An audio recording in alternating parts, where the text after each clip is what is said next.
그래도 좀 개중에 감사한 소식이 됐습니다. 오랜만에 또 한자 공부를 해볼까요? 먼저 저부터 보여드리고 읽으실 수 있겠습니까? 보입니까? 안 보이면 라이브 톡하셔야 돼요. 무수동, 무수인, 무수옹. 무슨 말입니까? 근심이 없는 동, 근심이 없는 사람, 근심이 없는 노인. 저는 전설 따라 삼천리 옛날 이야기 하나 하면서 시작을 해보겠는데요. 무수골이라는 지명을 검색을 해보면 전국에 27곳이 하나 제가 시험했거든요. 이 무수골, 무수동, 이건 근심 걱정이 없는 동네라는 뜻인데요. 그리고 이제 서울시 도봉구 도봉동 무수골, 여기에 전해오는 사람입니다.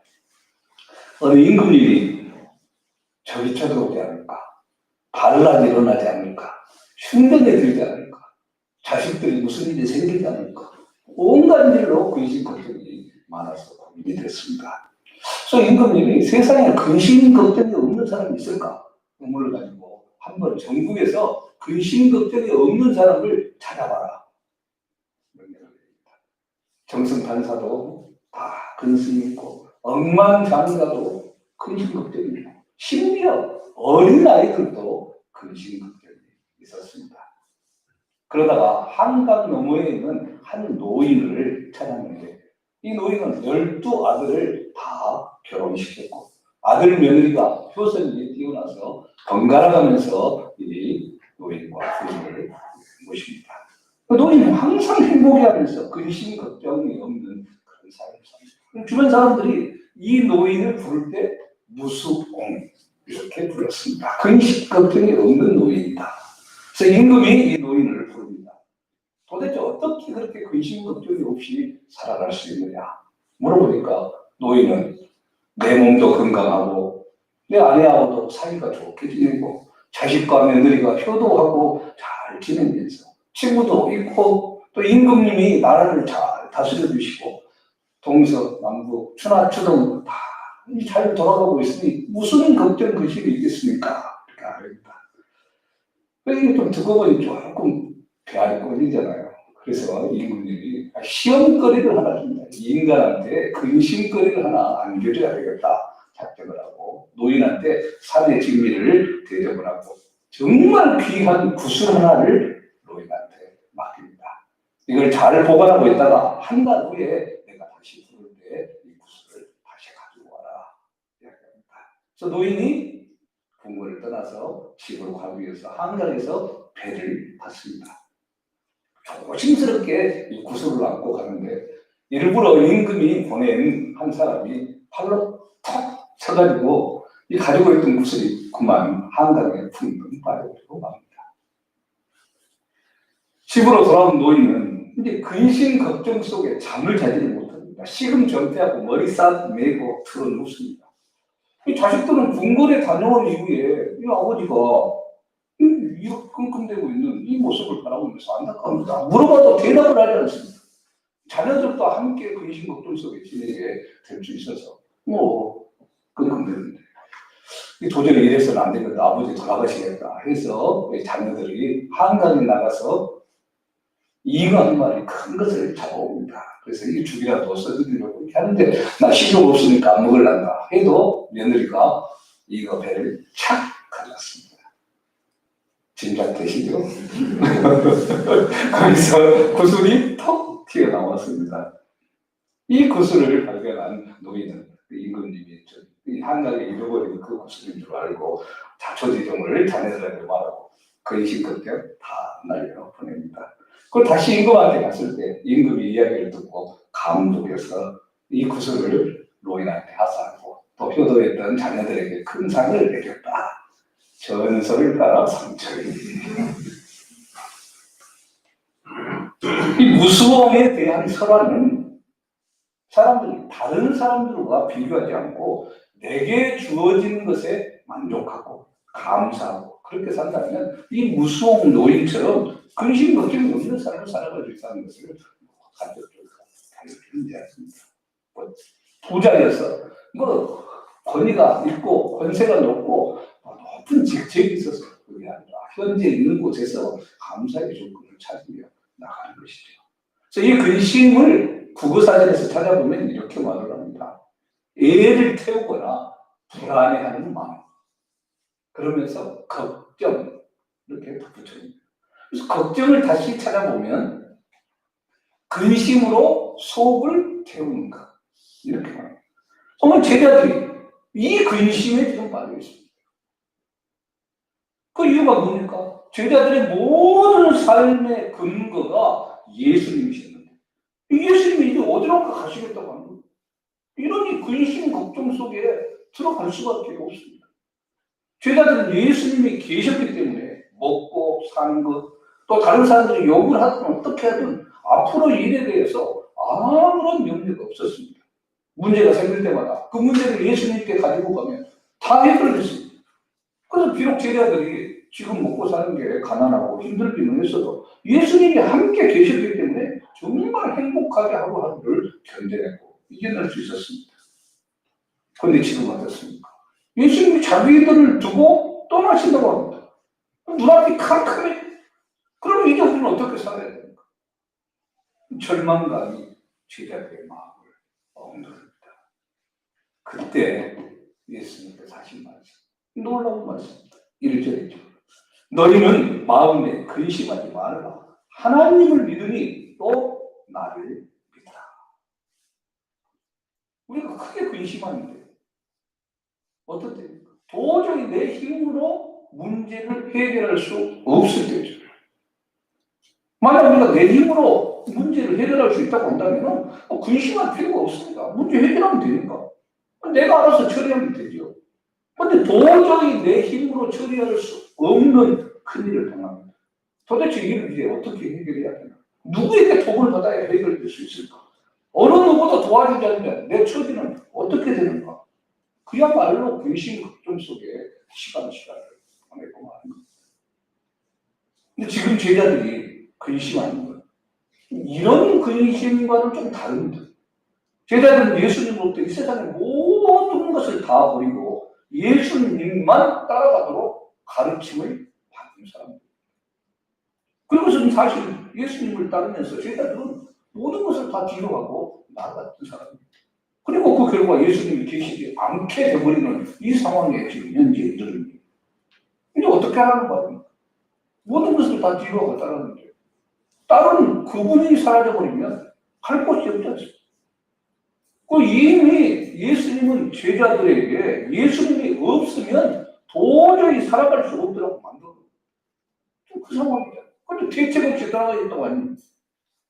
이건 마치 야생 동물들을 잡아가지고 길들여 놓고 순환병처럼 만들어 놓고 그냥 세상에 던져버리고 가는 것과 똑같은 모습입니다. 사람의 손에서 보호받았던 야생 동물들은 자연에서 스스로 사냥을 할 수도 없고 야생의 습성조차도 다 잃어버려서 자꾸 인간들을 찾아옵니다. 우리가 한때 지리산에 방목했던 길었다가 반달곰들이 자기들이 이렇게 제대로 살지 못하고 인간의 침입해서 먹을 것을 찾기도 하고 때로는 텐트 쳐놓고 자고 있던 이 등산객들 침낭을 물어뜯기도 하는 그런 기사들이 나왔어요. 등산객들이 자꾸 다니는 길로 나와서 어슬렁거리면서 이렇게 되었던 모습들을 볼 수 있어요. 지금 제자들이나 우리들의 문제가 지금 이 문제입니다. 우리가 주님을 만나지 않고 주님의 사랑을 몰랐더라면 우리도 이 세상 사람들처럼 똑같이 거짓말도 하고 세상에 속물을 해도 별의별 수를 쓰고 부딪히면서 싸우면서 그렇게 살아갔을 겁니다. 근데 지금 제자들은 예수님의 도움이 없이는 이 세상을 살아갈 수 없는 그런 살아가는 것 자체가 불가능한 모습으로 되고 있었어요. 제가 자주 하는 말이지만 이 사자같이 지냈던 우리들을 날카로운 이빨들 다 뽑으시고 팔톱 다 없애시고 순한 양처럼 만들어 놓으셨어요. 이 떠나신다는 예수님 앞에 그러니 절망하고 당황스럽고 이런 모습을 보일 수밖에 없죠. 지금 이 제자들을 향해서 하시는 말씀입니다. 1절 말씀. 너희는 마음에 근심하지 말라. 하나님을 믿으니 또 나를 믿어라. 말씀하죠. 지금 예수님이 이 말씀을 하시는 것은 단순하게 너희가 염려하고 근심하는 것, 그래 어쩔 수 없다. 그러나 어지간하면 근심 걱정 없이 살아가는 게 좋지 않겠냐? 그래야 너희 정신 건강이 좋을 텐데. 뭐 이런 정도로 말씀하는 게 아닙니다. 단호하게 명령하는 거예요. 근심하지 말아라. 명령, 선택 상황입니다. 도대체 왜 예수님은 지금 근심하는 제자들한테 근심하지 말라고 하는 겁니까? 표면적으로 하나님은 살아계시고 예수님도 영원히 죽지도 않고 떠나시지도 않고 함께 하시기 때문이죠. 그래서 예수님은 하나님을 믿으니 또 나를 믿으라고 말씀합니다. 그럼 제자들이 해야 할 일, 끝까지 예수님을 믿고 나아가는 거죠. 이 지금까지 예수님께서 쭉 가르쳐 주신 그 내용들, 보여준 능력, 이것만이 아니라 앞으로 되어질 예수님의 죽으심과 부활, 그 이후에 모든 일들을 다 믿고 나가는 거예요. 자, 그리고 2절 3절입니다. 내 아버지 집에 거할 곳이 많도다. 그렇지 않으면 너희에게 이르렀으리라. 내가 너희를 위하여 거처를 예비하러 가는데 가서 너희를 위하여 거처를 예비하면 내가 다시 와서 너희를 내게로 영접하여 나와 있는 곳에 너희도 이렇게 하리라. 예수님은 일단 하나님 아버지 집에 거할 곳이 많다 말씀합니다. 그리고 또 뭐라고 얘기합니까? 제자들 너희들을 위해서 내가 거처를 예비하러 간다. 그리고 이후에 우리 힘으로 절대로 하나님 나라에 들어갈 수 없다. 우리는 그런 자격이 없다. 말씀합니다. 이 지금 말씀 속에서 궁금한 것이 생기지 않습니까? 하나님 아버지 집에 거할 곳이 많은데 왜 예수님은 굳이 다시 우리의 거처를 예배하고 하는 겁니까? 많고 많은데 그냥 들어가면 되지. 수많은데 그냥 하면 되지 않겠습니까? 제주도가 아파트 미분양률이 제일 높다고 그래요. 뭐 지금도 당장 우리가 다녀보면 옆에 뭐 하가만 가도 뭐 텅텅 비어 있잖아요. 에어로드에도 마찬가지고. 비어있는 곳이 많습니다. 근데 왜 집 없는 사람들이 거기에 들어가서 살지를 못합니까? 집은 있는데 내 집이 아니기 때문이죠. 무조건 비는 집에 들어가서 살면 됩니까? 안 되죠. 아무리 비어 있어도 거기에 맞는 돈을 내가 지불하든 아니면 누가 대신 내주든지 뭐가 해야 들어가서 살 수 있는 것이죠. 이 내용을 잘 알아야 됩니다. 예수님이 하시는 이 비유의 말씀을 이해해야 되는데 일단 예수님이 가장 원하시는 것은 우리가 하나님의 아버지의 양자로 입양이 돼서 영원토록 아버지 집에 사는 것입니다. 자, 그런데 그렇게 하기 위해서는 하나님 앞에서 우리가 하나님의 자녀로 살아가기 위해서는 죄가 없는 이 어린 양의 피가 있어야 합니다. 출애굽 때 6월절 어린 양의 피를 문설주와 임방에 바르죠. 그러면 그 집에 죽음이 넘어갑니다. 그래서 6월절 그렇게 되죠. 죄인인 우리가 이렇게 어린 양의 피로 죄 씻음을 받아서 죽지 않고 거룩한 하나님 앞에 서는 하나님의 집에 들어가게 되는 거예요. 자, 그렇기 때문에 지금 예수님께서 여기서 말씀하는 이 거처, 우리의 집은 하나님이 지금 우리 한 사람 한 사람에게 복 주시고 지켜주시고 은혜와 능력으로 충만하게 채워주는 집, 살아있는 성전, 오늘 예배하는 이곳이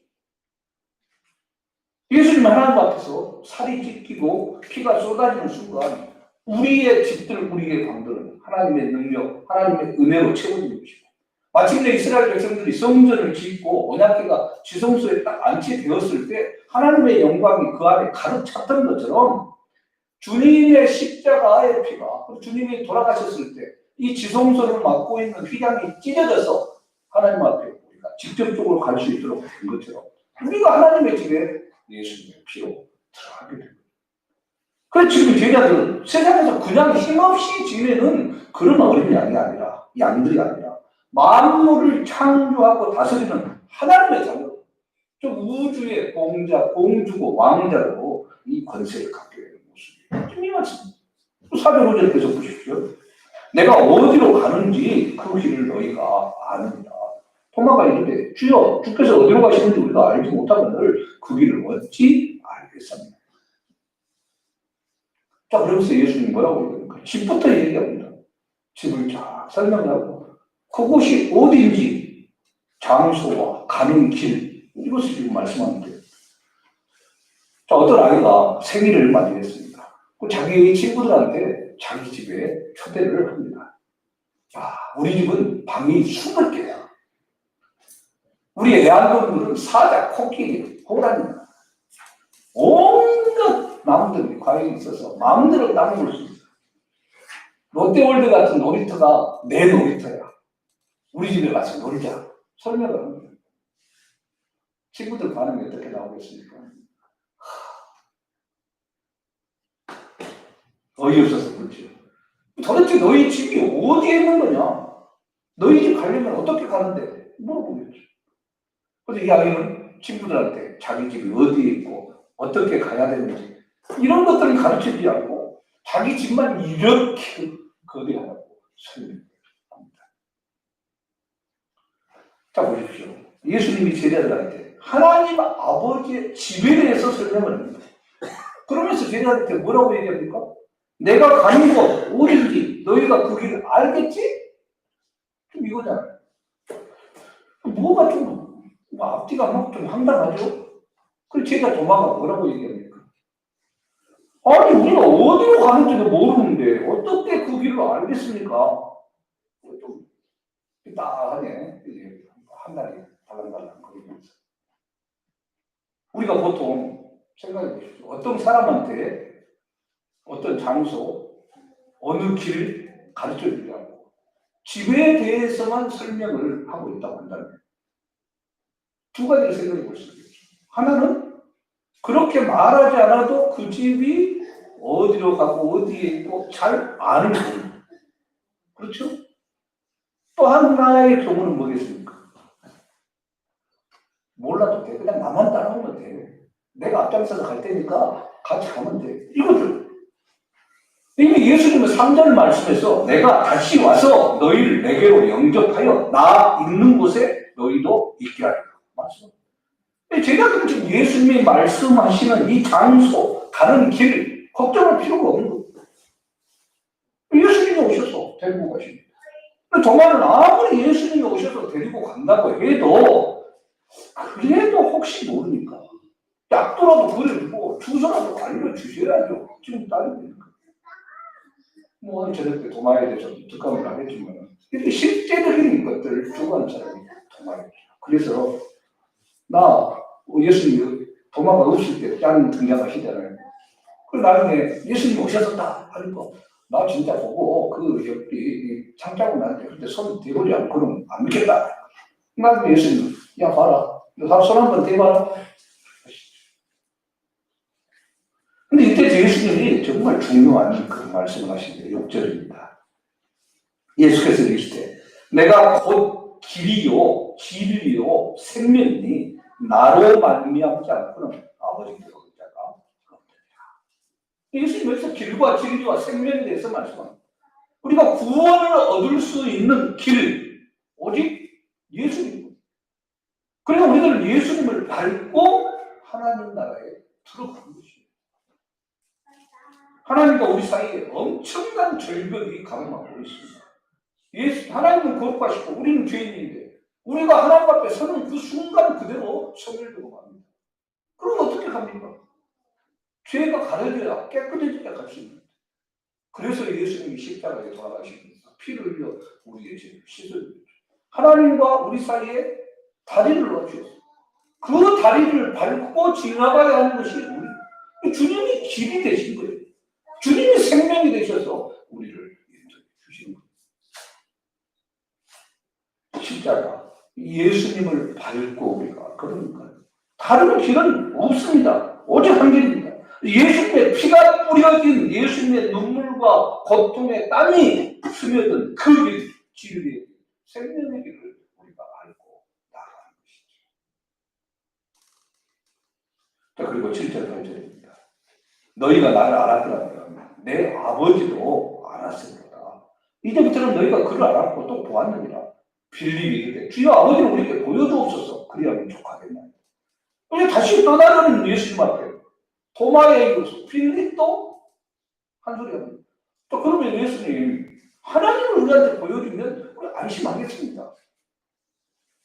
계속 제자들하고 우리가 이 앞전부터 봤지만 계속 좀 다른 세상에서 놀고 있죠. 사람들은 전국을 무슨 약도 들고 찾아가야 하는 것으로 이렇게 생각을 하지만 예수님을 믿는 사람이 천국 백성이고 진리신 주님을 믿는 그곳에 하나님의 영광과 능력이 나타난다고 말씀합니다. 지금 빌립이 하나님 아버지를 보여달라는 것은 육체적인 눈이죠. 아, 하나님은 이렇게 생기셨구나.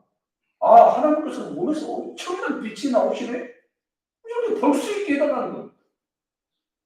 근데 예수님께서는 하나님을 본다는 것은 예수님의 말씀을 듣고 믿어서 은혜를 받는 것, 이게 하나님을 보는 것이다 말씀합니다.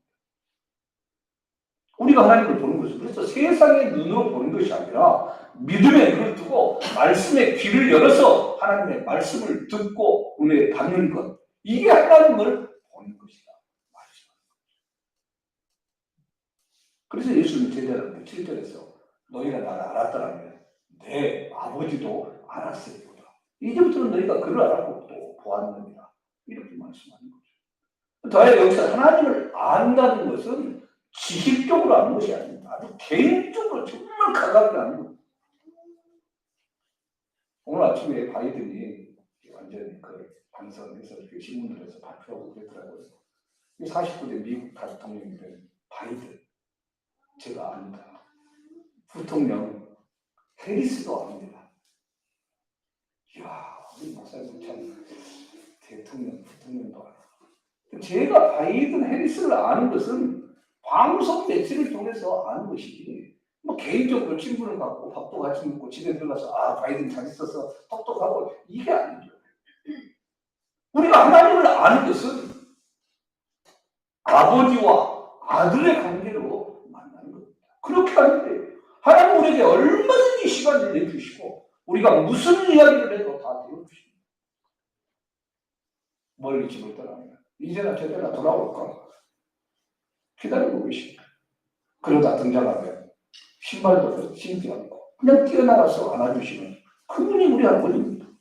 그러니 하나님의 말씀이 우리의 영혼에 자리 잡을 때 지난주에 얘기한 것처럼 예수님의 심장을 이식받은 우리의 심장이 기쁨과 감격 속에서 활기차게 바꾸는 것이고, 그러므로 인해서 영혼의 모든 의심과 두려움 다 사라지고 모든 상처가 치유되어서 감사와 감격 속에 근심 없이 살아갈 수 있게 되는 거죠.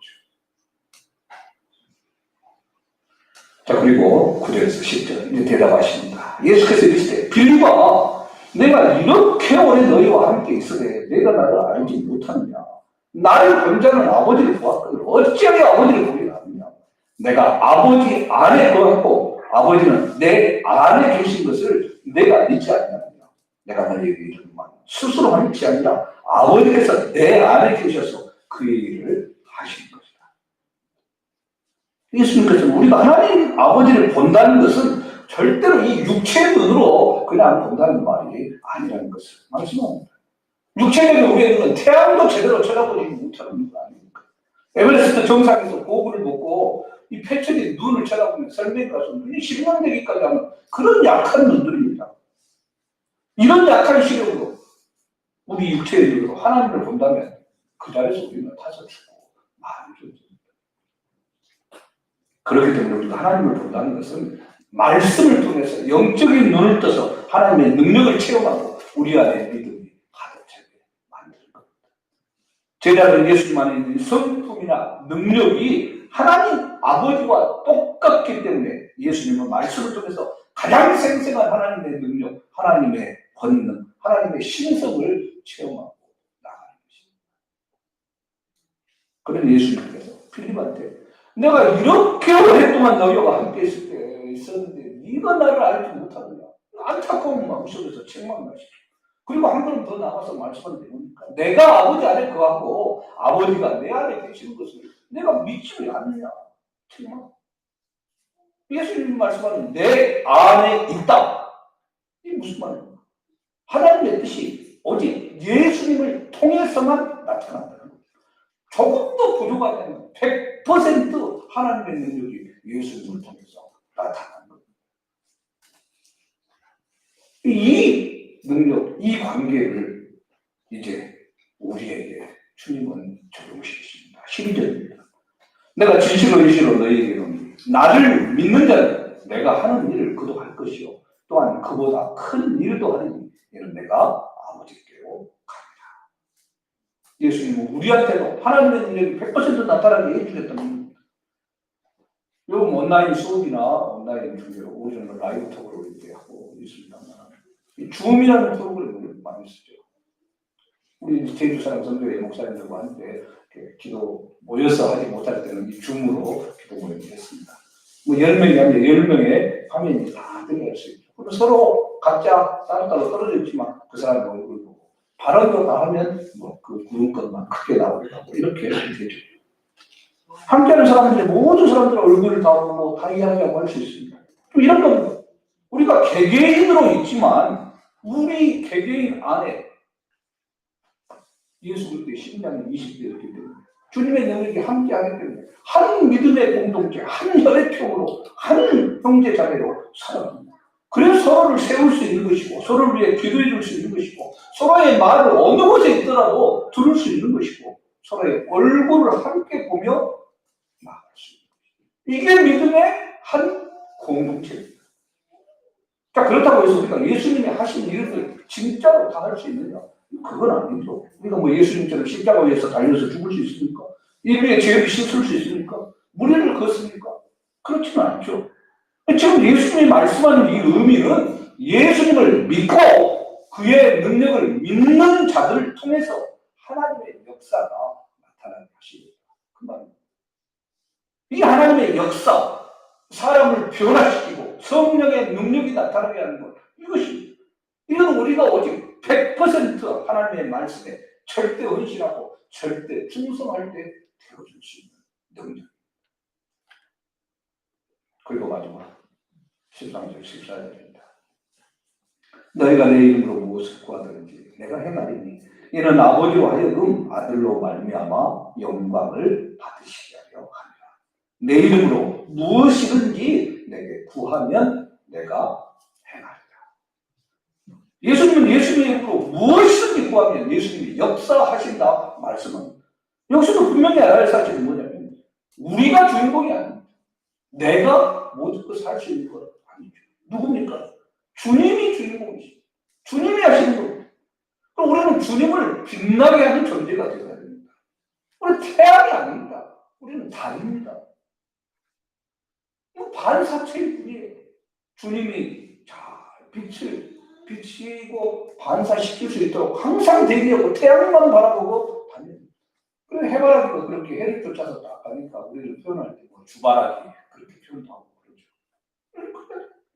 물론 우리가 등을 딱 돌려버리고 태양을 등지고 있다 할지라도 주님은 샥 돌아와서 우리 앞에 서가지고 이렇게 빛을 비춰주시는 분이지만 그렇게까지 하지 않도록 우리가 주님 위해서 우리가 깨끗하게 우리를 닦아서 정말 주님을 잘 반사시킬 수 있도록 더럽게 때가 끼고 죄에 못 익히고 그래서 주님은 100% 우리에게 주시는데 우리가 반사는 빛은 뭐 1%도 안 되게 그렇게 비춰버린다면 이건 정말 부끄러운 그리스도의 삶을 살아가는 것입니다.